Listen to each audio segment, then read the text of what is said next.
गौ सन्मान अभियानाचे महाराष्ट्र प्रभारी पूज्य संत श्री बाळकृष्णजी महाराज यांच्यावर झालेल्या प्राणघातक हल्ल्याच्या निषेधार्थ आज सिंदखेड राजा येथे सकल हिंदू समाज, संत समाज, गोभक्त आणि विविध हिंदुत्वनिष्ठ संघटनांच्या वतीने हजारोंच्या उपस्थितीत भव्य निषेध मोर्चा आणि सभेचे आयोजन करण्यात आले होते। या प्राणघातक हल्ल्यामुळे संपूर्ण परिसरात जनक्षोभ उसळला असून दोषींवर मोका अंतर्गत कारवाई करण्याची आग्रही मागणी करण्यात आली आहे। हल्ल्यात गंभीर जखमी झालेले बाळकृष्णजी महाराज रुग्णालयात उपचार घेत असल्याने सभेला उपस्थित राहू शकले नाहीत, परंतु त्यांनी संदेशाद्वारे प्रशासनाकडून न्यायाची अपेक्षा व्यक्त केली आहे। सभेला संबोधित करताना काशी वाराणसी येथील आंतरराष्ट्रीय कथावाचक युवाचार्य संत श्री विवेकदासजी शास्त्री महाराज यांनी इशारा दिलाय की जर न्याय मिळाला नाही तर सिंदखेड राजाच्या भूमीवर देशभरातील संत महंत आणि आखाड्यांचा भव्य महाकुंभ भरवला जाईल। या आंदोलनाला वारकरी संप्रदाय, 13 निर्वाणी आखाडा आणि महाराष्ट्र गोसेवा आयोगाचे सदस्य उद्धवजी नरेकर यांनी जाहीर पाठिंबा दिला आहे।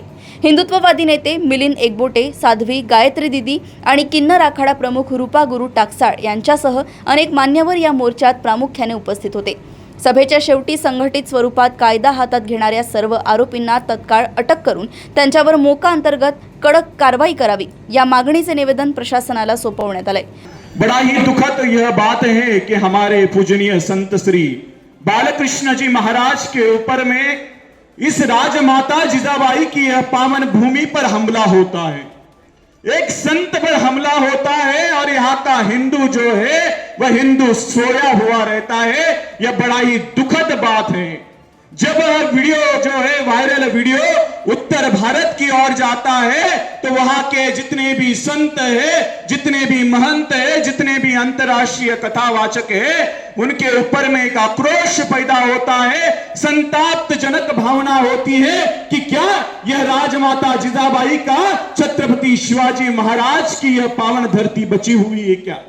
क्योंकि महाराष्ट्र में पूर्व में ही पालघर जैसी घटना घटित हो चुकी है। उत्तर भारत के साधुओं को, संतों को हमेशा यहाँ पर प्रताड़ित किया जाता है। सिंदखेड राजा येथून गजानन मेहत्रे यांची रिपोर्ट।